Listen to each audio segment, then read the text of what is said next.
papanoorin natin ang national costume ni Myrna Esguerra for Miss International 2025. So I think ang papanoorin natin ngayon is yung kanyang uploaded video sa Instagram kasi wala pa tayong nahanapan na parang posted ba official ng Miss International sa kanilang page. Wow. Oh, diba? Perlas talaga kasi. Ang ganda ng silhouette. Yun yung gusto kong i-point out din dyan. Like, this is one of the national costume na, kumbaga, yung curves ng kanyang katawan ay hindi nawala. Very statuesque, ganyan. Para na siyang sculptural. Diba? Ang linis, ang dalisay, banayad, ang puti. Tapos alam mo yung parang bango-bango kasi yung sampagitan niya. Yes.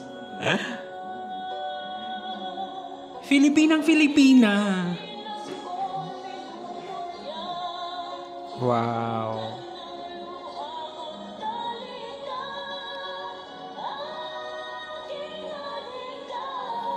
Makita ka sa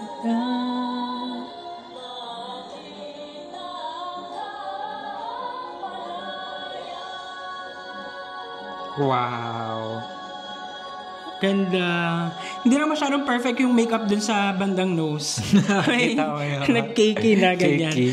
But anyhow, sobrang ganda nung kanyang national costume kasi yun nga, hindi nawala yung figure niya. Yes. Parang mas na-enhance pa yung kanyang pagiging Filipina beauty doon sa kanyang suot. Yes. Though considering na sobrang ang daming details, pero hindi siya messy tignan. Yes. The details are just on point kung ano yung mga placements nila. Oo. Yeah. Yun nga, sometimes parang sinasabi natin na kailangan innovative, kailangan invento, ganyan. Sometimes we don't need to Kailangan reinvent. futuristic, Oo. ganyan. Oo. Parang tingin lang natin yung parang eto na Yeah, the this essence. one is just very perfect kasi nga 'di ba, Perlas de Sampaguita.